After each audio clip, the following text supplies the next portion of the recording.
não quiserem ouvir, basta que vocês não venham ao culto, está bem? Portanto, estejam à vontade.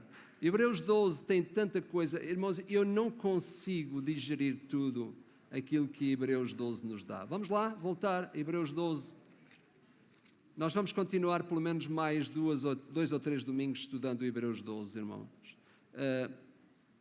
De facto, eu percebo que a palavra de Deus é tão rica, que nós próprios nos devemos sentir famintos dela. Todos nós estamos a trabalhar os nossos empregos, não é? Vamos trabalhar para os empregos para ganharmos dinheiro, porque sabemos que é ali que está a fonte da nossa riqueza, pelo menos por agora. O nosso trabalho é a fonte da nossa riqueza, não é? Por isso, nós devemos olhar para a palavra como a fonte da nossa riqueza espiritual. E não nos devemos ficar satisfeitos nem com a pregação de domingo, nem com o estudo de quarta-feira, etc, etc. Nós temos que perceber que a palavra de Deus, ela pode ser escavada por nós. O próprio salmista dizia como era tão rico realmente escavar os tesouros da sua palavra. E eu acho que, se é verdade que nós nos devemos encorajar uns aos outros, é nos encorajarmos a fazermos da palavra o nosso companheiro diário. Porque é a palavra que nos abastece a alma, é a palavra que nos ensina acerca de Deus. Por isso, o autor de Hebreus, a certa altura, ele vai igualar a vida cristã que nós vivemos nesta terra a uma maratona. Alguém já fez maratona aqui? Menos de maratona. Quem já fez atletismo? Quem faz atletismo? Sei que a Estela pratica atletismo, não é? Tá. Ninguém mais. Temos poucos atletas, 2 só. Estela, temos que arranjar um clube aqui para haver mais gente a correr maratona, pá, não é? Eu lembro que fiz isto, às vezes ainda faço uma maratonazinha a correr para qualquer sítio, não é? Mas já não aquela, mas fiz enquanto era jovem, fiz. E, meus irmãos, todos nós sabemos que a corrida, a maratona, tem, de facto, virtudes que têm que ser respeitadas. É interessante porque, ao longo da nossa caminhada cristã, alguns desmaiam, não é? Diz o autor, alguns cansam-se, mas outros vão até ao fim e ganham o prémio. Interessante.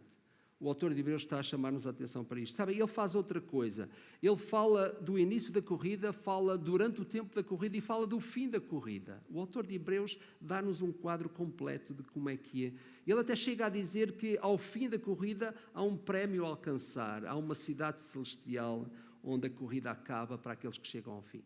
Mas sabem, eu acho que Hebreus 12 torna-se tão mais real quanto mais conscientes nós somos de como era a maratona nos tempos do autor de Hebreus. Curiosamente, estamos no final do 1º século e é interessante porque sabem que os grandes Jogos Olímpicos nasceram na Grécia e existia já este tipo de maratona no tempo do apóstolo Paulo e no tempo dos escritores bíblicos. É interessante que sabem que naquela altura os atletas, quando corriam na pista, eles corriam com uma tocha acesa. E o que era importante não era chegar em primeiro lugar à meta. Ganhava o vencedor que chegasse ao final da corrida com a tocha ainda acesa. Hoje as coisas mudaram muito, não é? Hoje as pessoas querem correr para a meta para ser os primeiros a chegar, mas naquela altura era preciso chegar com a tocha acesa. E é interessante que é esta figura que, na verdade, o autor de Hebreus nos traz. Levar a fé no Evangelho de Jesus, o nosso Salvador e Senhor, até ao fim da caminhada, este é o grande encorajamento que os escritores da fé, os heróis da fé nos dão. E é isso que o capítulo 12 fala. Fala de uma espécie de súmula desse grande desafio que nos é colocado, que é manter a tocha ainda acesa no final da nossa jornada terrena. É isto que o autor de Hebreus está a dizer. Não é só caminhar por caminhar, não é correr por correr, como alguns fazem às vezes, não é? Que correm demasiado e já não conseguem chegar ao fim da corrida, esgotaram as forças, não é? Alguns são como as lebres, não é? Que acontece nos Jogos Olímpicos, nas maratonas, há as lebres, há aqueles que na verdade são chamados para fazer a corrida o mais depressa possível para ver quem é que aguenta, não é? E há muitos cristãos assim. Às vezes iniciam o primeiro dia da semana cheios de energia espiritual, mas ela fraqueja logo no dia a seguir. A grande virtude que os autores de Hebreus nos estão a chamar a atenção é para isto. Leva a tua tocha ainda acesa, quando chegares ao final da corrida. E eles explicam como é que isso se faz. Na última vez que estivemos aqui juntos, a grande pergunta é: o que é que tu estás a focar? Para quem é que tu estás a olhar? Porque o autor de Hebreus, a certa altura, diz-nos que é preciso, efetivamente, olhar para Jesus. Esta é a primeira grande faixa que acontece, que aparece lá no estádio. Eu tenho dito que, para mim, quando leio Hebreus, eu vejo realmente um estádio enorme, onde quem está nas bancadas não sou eu estou na pista, e nas bancadas estão os heróis da fé. Aqueles homens e mulheres que chegaram até ao fim, e eles estão a certa altura a gritar para nós. Os primeiros 3 slogans, não é? Eles dizem: deixa o pecado com o qual tu te amarras e que não faz sentido que continues. Deixa o passado. E agora, a certa altura, já não existem mais vozes, existe o quê? Grandes faixas que aparecem lá no estádio. Eles sabem que não podem ser ouvidos por todos e por isso eles fazem umas faixas grandes, vistosas, e a primeira faixa que aparece é: olhem para Jesus. E eu que estou na pista, estou na caminhada cristã, olho para os homens e mulheres da fé que já venceram e eu vejo isto. Constantemente eu sou desafiado a olhar para Jesus. Realmente a grande pergunta é: Jesus é a pessoa que está diante de ti? É para Ele que tu olhas todos os dias? Ele é a pessoa que tu focas? Nós temos vários exemplos na narrativa bíblica de pessoas que focaram outras realidades que não as realidades eternas. Por exemplo, Eva focou o fruto proibido e nós sabemos que o resultado foi miséria para a humanidade. Nós temos o exemplo de Ló, que focou as bonitas paisagens da terra de Sodoma e mais tarde teve que ser arrastado pelos anjos daquele lugar para não ser morto. Nós lembramos Esaú, que focou as lentilhas que fervilhavam lá na panela, não é? Trocando isso por algo que ele merecia e que poderia realmente gozar o resto da sua vida. Raquel focou os ídolos da casa do seu pai e quase que hipotecava o futuro de Jacó e da sua própria família. Davi focou uma mulher que não era dele e por pouco pôs em risco os planos que Deus tinha para ele. Judas focou as 30 moedas de prata e nós sabemos que ele acabou por arruinar a sua alma para sempre. Ananias e Safira focaram e, no fundo, focaram aquela parte que eles tinham prometido dar e que não foram capazes de consistir, e por isso a morte deles foi antecipada. Pedro esteve quase a afundar-se, não é? Lá no mar, por ter tirado os olhos de Jesus. Nós achamos que esta é a realidade dos outros, mas esta pode ser a nossa realidade. Nós não termos os nossos olhos nele mesmo. Temos que ser honestos connosco próprios e responder à pergunta: para quem tu olhas? Para quem tu estás a olhar? Qual é de facto a pessoa que está a ser o centro das atenções da tua própria vida? Sabem, quando olhamos para isso, nós percebemos que o próprio Jesus, Ele é o segredo para nós chegarmos à meta. Ele é aquele que nos conserva a possibilidade de chegarmos com a tocha acesa. Ele chega a dizer: eu sou o alfa e o ômega, o princípio e o fim. Ele chega a dizer: além de mim nada mais há. Que interessante. Sabem que depois deles terem levantado o primeiro cartaz onde dizem olhem para Jesus, há uma segunda associação que é feita ao próprio Cristo. O autor de Hebreus está a dizer que ao olharmos para Jesus nós temos que observar 3 coisas. Em primeiro lugar, 3 coisas que o autor está a dizer que nós temos que observar. Em primeiro lugar, pensem no sofrimento do Salvador. Vão comigo ao capítulo 12, verso 3. Considerai, pois, atentamente aquele que suportou tamanha oposição dos pecadores contra si mesmo, para que não vos fatigueis desmaiando em vossa alma. O que o autor está a dizer é que enquanto nós olhamos para Jesus, nós temos que pensar em Jesus. Há muitos cristãos do nosso tempo que procuram focar Jesus sem pensar nele. Há muitos cristãos que querem viver uma vida mais ou menos assim, não é? De exercício de momento, não é? Muitos cristãos querem ter um momento na sua vida onde procuram de alguma forma ser chamados para a realidade de estar com Jesus, de olhar Jesus. Talvez muitos precisam de ser induzidos através da música, outros precisam de ter um pregador que lhes arrebata a alma, outros precisam de momentos de comunhão, etc, etc. A pergunta é, será que eu sou um discípulo de Cristo que penso nele? Reparem, os autores passaram pela experiência que nós estamos a passar. Eles sabem da importância não só de focar Jesus, mas de pensar em Jesus. E eles explicam para nós isso. Não é? Eles dizem que a certa altura é preciso pensar em Jesus para que não nos cansemos e desmaiemos. É a expressão que eles usam lá, para que não vos fatigueis, desmaiando em vossa alma. Qual é a importância de ter Jesus no pensamento? Qual é a importância de ter Jesus diante dos nossos olhos, da nossa vida, mas não só tê-lo diante dos nossos olhos, como tê-lo também no nosso próprio pensamento? Não é importante apenas olhar para Jesus, até porque nós estamos rodeados de muita imagem. É importante também que pensemos em Jesus.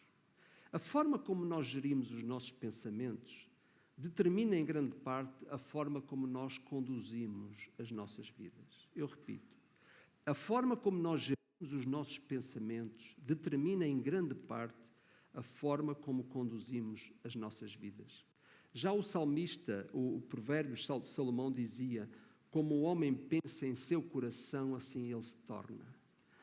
Todos nós sabemos da importância do que nós pensamos, todos nós sabemos a importância que é gerir os nossos próprios pensamentos. A gestão dos nossos pensamentos deve ser um lado muito bem cuidado do exercício da nossa própria fé. São os pensamentos errados que nos conduzem a atitudes erradas. São os pensamentos errados que nos levam a julgamentos errados, a respeito de Deus e às vezes até a respeito dos outros. Curiosamente, o autor Paulo, quando escreve aos Filipenses, ele diz isto: tudo o que é verdadeiro, tudo o que é respeitável, tudo o que é justo, tudo o que é puro, tudo o que é amável, tudo o que é de boa fama, e se alguma virtude há, e se algum louvor existe, seja isso que ocupe o vosso pensamento. Alguns cristãos não se preocupam muito com o pensamento. Acham que o pensamento é a única pessoa que o conhece, é Deus. E como Deus desculpa muita coisa, não há problema em a gente pensar o que nós queremos. Engano. O pensamento determina o que eu sou. O pensamento determina o que eu faço. Não faz sentido nós queremos que Cristo reine no exterior de nós se Ele não reinar no interior do nosso próprio pensamento.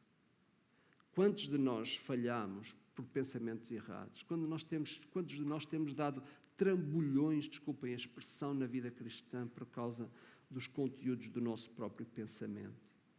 Uma vez que a jornada cristã não é fácil, tudo o que nós colocamos nos nossos pensamentos pode encorajar ou fazer desmaiar o exercício da nossa fé.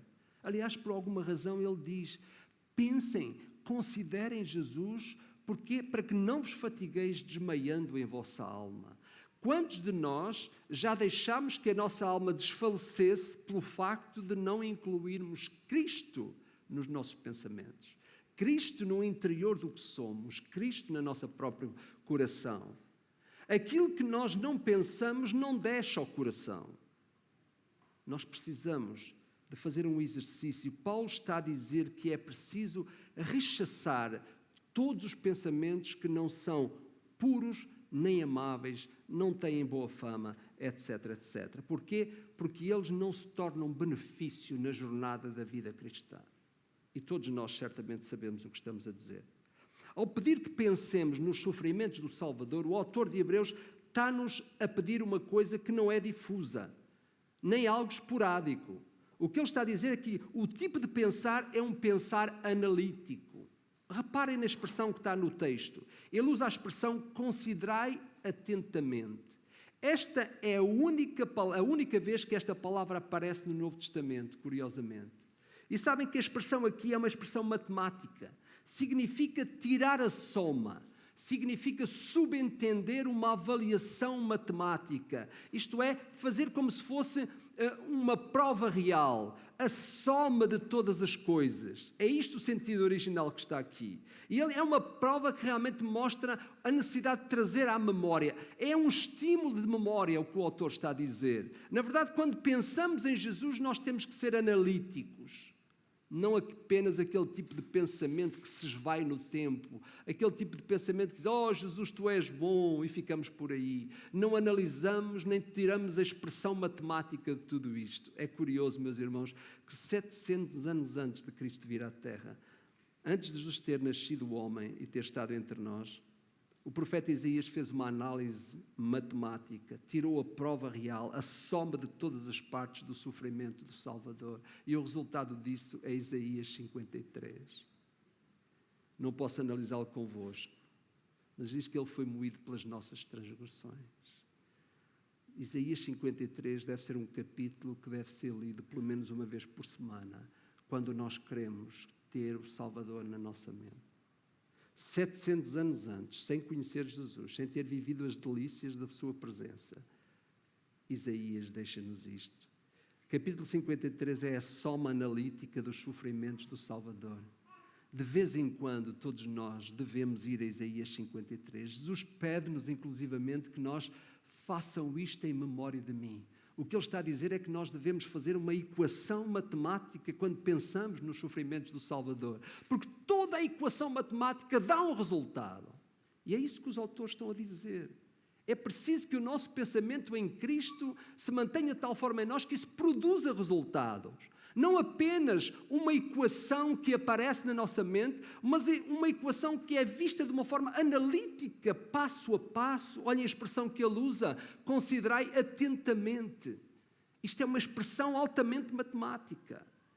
Nós não podemos viver a vida cristã e a jornada que é difícil simplesmente quando nós observamos de longe Cristo, quando nós simplesmente somos abençoados pelo som que chega dele até nós, mas é na vivência todos os dias, nas escolhas que eu faço, quando eu sou levado muitas vezes a buscar o meu próprio interesse em vez daquilo que é a matriz da fé cristã que já existe em mim. E esta é a realidade, é a análise analítica de quem Cristo é que faz diferença na nossa própria vida. Não pode ser algo simplesmente por ouvir, simplesmente pelo participar, pelo som que chega a nós. Nós temos que ser participantes da sua pessoa. Temos que ser participantes de tudo aquilo que, na verdade, Cristo fez por nós. Sim, nós temos que pensar no sofrimento do Salvador. Sabem, nós devíamos ter sofrido o sofrimento que o Salvador sofreu. Era esse o teu e o meu sofrimento. Mas uma vez que esse sofrimento não resolvia a nossa culpa diante de Deus, o seu Filho assumiu o nosso lugar. Esse lugar era o teu, era o meu. É preciso analisar analiticamente essa condição. É preciso perceber que era eu que devia estar na cruz e não Jesus. É preciso perceber analiticamente que aquele lugar era a culpa do que eu sou e do que eu faço. E Cristo assumiu isso por nós. Analiticamente eu tenho que pensar nisso, eu tenho que digerir isso. Eu tenho que saber qual seria o resultado dessa equação se fosse eu que lá estivesse naquela cruz. Mas foi Cristo.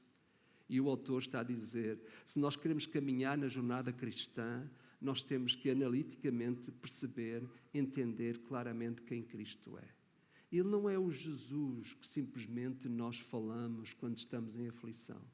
Ele não é o Jesus a quem nós pedimos, Jesus, dirige a minha vida, está a arder, há fogo na minha vida, vem, por favor, trazer água para acabar com o fogo da minha vida. Este não é o Jesus, este é o Jesus que quer prevenir os fogos na tua vida. Este é o Jesus que diz, pensem em mim, porque enquanto vocês analisarem a minha vida, esses fogos se vierem, o pó químico já está pronto para dissolver as consequências do fogo da tua vida. Jesus não te livra da jornada, mas Ele livra-te das consequências que os problemas podem trazer para a tua jornada.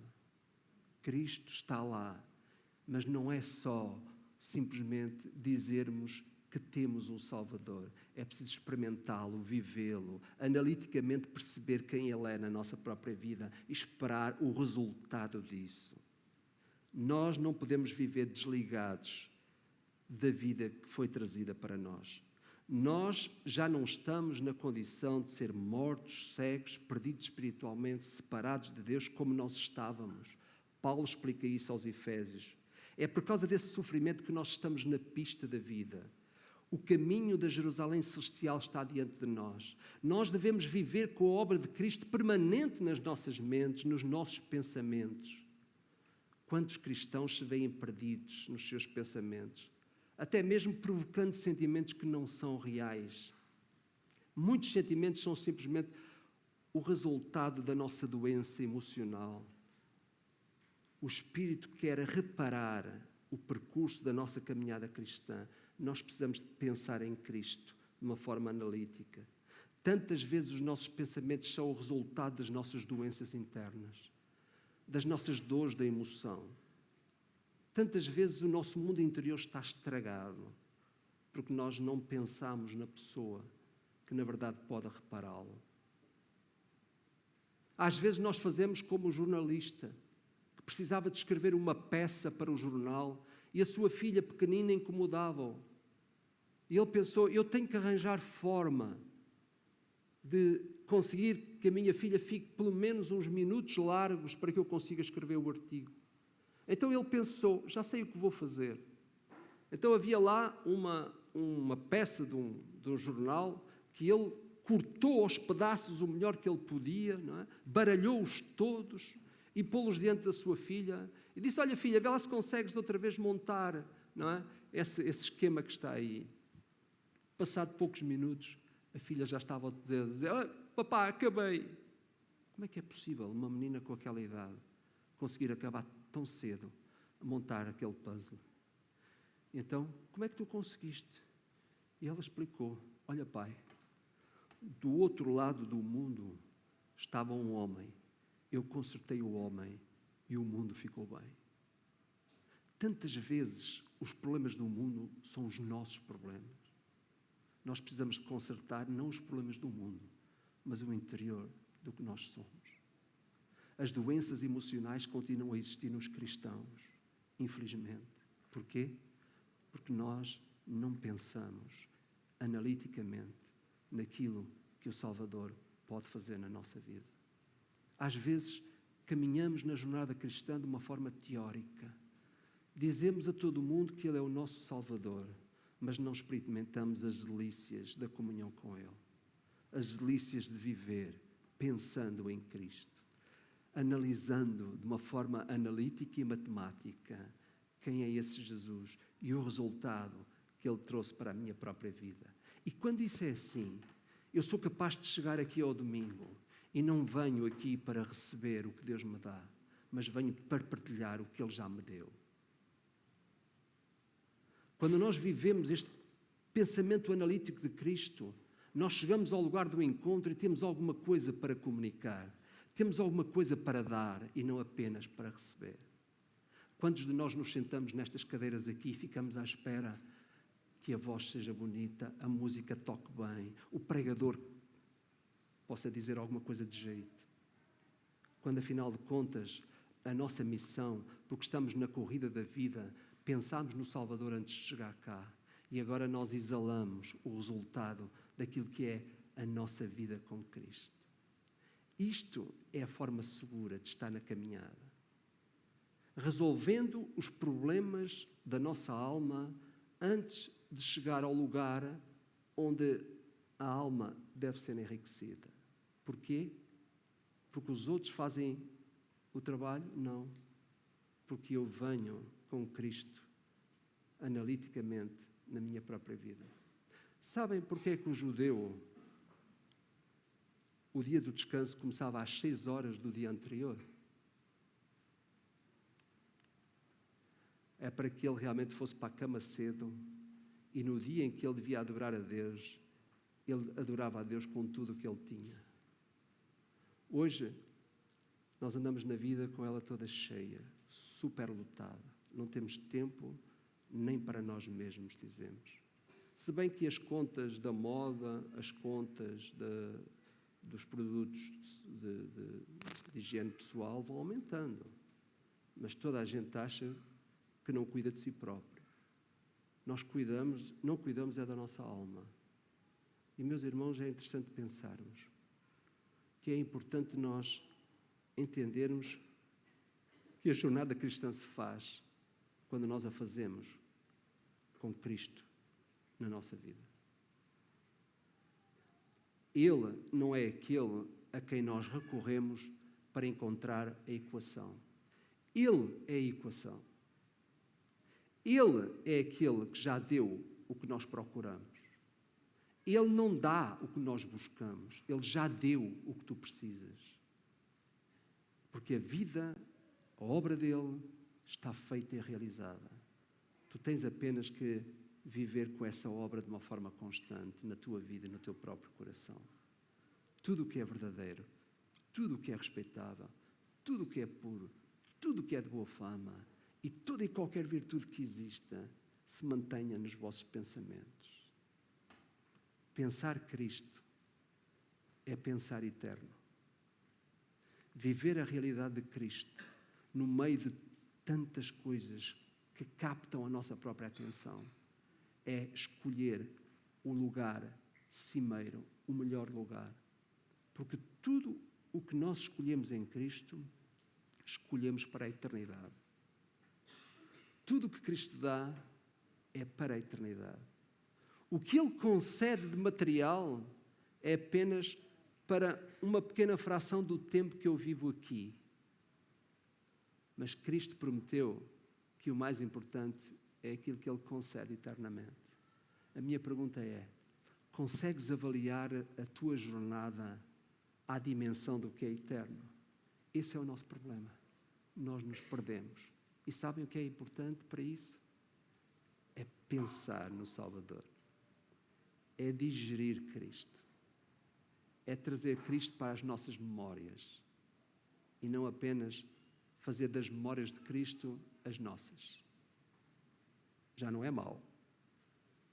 Mas é trazer Cristo para as nossas memórias. E não viver apenas as memórias de Cristo de forma fracionada na nossa própria vida. Eu acredito nisto.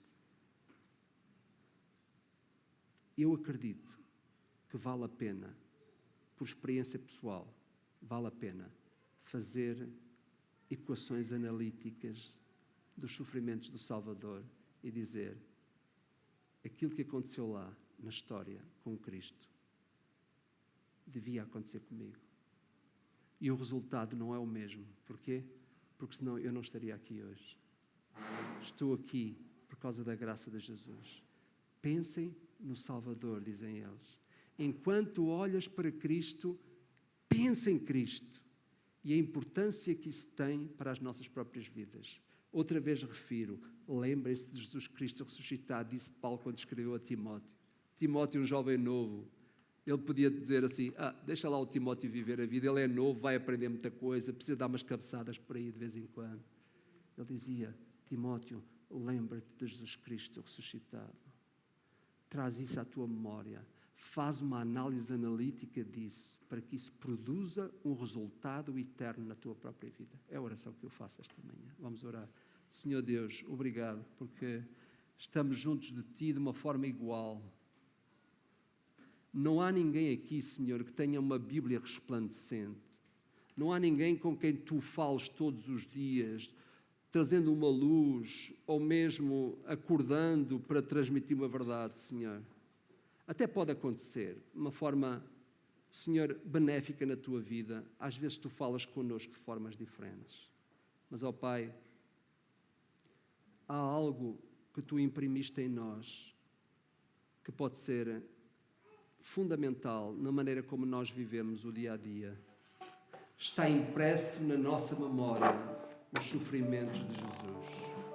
Está impresso na nossa memória a obra de Cristo. Ó Deus, eu te peço, permite, Senhor, que nós vivamos com Cristo no nosso pensamento. Que nós possamos viver dia a dia, Senhor, não apenas recorrendo a Jesus quando precisamos, mas seja Ele aquele que, na verdade, faz parte de quem somos e do que somos. Faça parte do que fazemos e do que escolhemos. Faça parte de tudo o que eu sou. Abençoa-nos, Senhor. A Tua palavra está diante de nós. A comunhão contigo está diante de nós todos os dias. Faz, Senhor, do nosso emprego o lugar de adoração, da nossa casa. Faz do lugar onde nós estamos o lugar de lembrar Cristo. É a oração que fazemos em nome dele.